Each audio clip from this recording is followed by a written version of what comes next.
बहुत समय पहले ढोलकपुर के जंगल में कालू कौवा अपनी पत्नी टोनी और बेटी टुनटुनी चिड़िया के साथ रहा करता था। कालू कौवा ठेले पे प्याज पराठा बेचा करता था। आ गया गर्मा गर्म प्याज पराठे वाला। आओ आओ प्याज पराठा खाओ। कालू भैया मुझे एक प्लेट प्याज पराठा देना। कालू भैया मैं कब से यहाँ पर खड़ी हूँ, पहले मुझे प्याज पराठा देना। तब तक आप लोग कमेंट में बताएं 11 into 11 कितने होते हैं।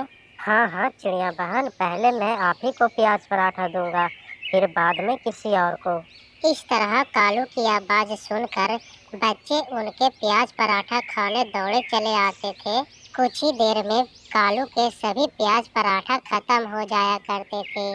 टुनटुनी की स्कूल में जब छुट्टी होती तो वो अपने पिता के साथ मिलकर काम में हाथ बटाया करती।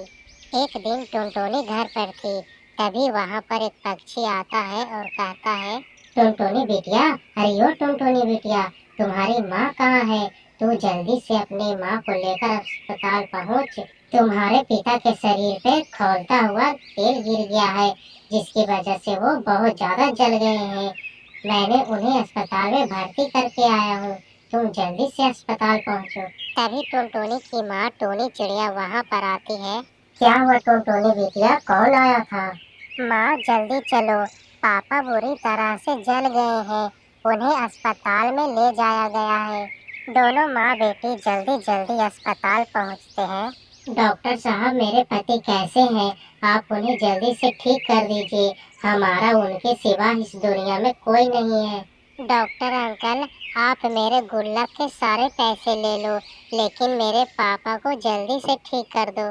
धीरे धीरे घर के हालात बहुत ही खराब होते गए। घर में जितने भी जमा पैसे थे कालू के इलाज में खत्म हो गए। कई दिनों के बाद कालू को होश आता है। पता नहीं कैसे गर्मा गर्म तेल मेरे बदन पे गिर गया। ज्यादा मत बोलो जी, डॉक्टर ने आपको ज्यादा बोलने से मना किया है। मुझे मत रोको टोनी, मुझे बोलने दो। अब घर का खर्च कैसे चलेगा? मेरी दवा का खर्च कहाँ से लाओगी? जो भी पैसे जमा किए थे वो तो मेरे इलाज में खत्म हो गए। टुनटुनी चिड़िया अपने पिता को इस तरह से परेशान देखकर कहती है, पिताजी आप बिल्कुल चिंता मत करो, मैं हूँ ना, मुझे प्याज पराठा बहुत अच्छी तरह से बनाना आता है। आप बस आराम करो, मैं और मम्मी मिलकर सारा काम संभाल लेंगे। अगले दिन से टुनटुनी चिड़िया अपनी माँ के साथ प्याज पराठा बेचने लगी। एक दिन उसके दुकान पे एक पक्षी आता है और उससे कहता है, आइए आइए साहब, आपके लिए एक प्लेट प्याज पराठा लगाओ।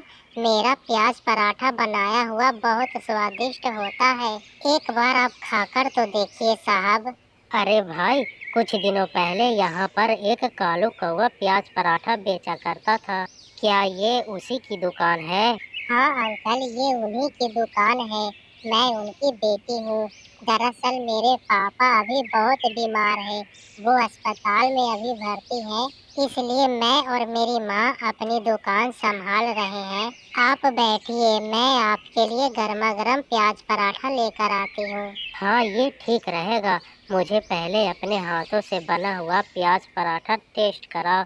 अगर प्याज पराठा ठीक लगा तो मेरा पास में ही होटल है, अगर प्याज पराठा अच्छा हुआ तो मैं तुम्हें रोज का 500 रुपये दूंगा प्याज पराठा बनाने के लिए।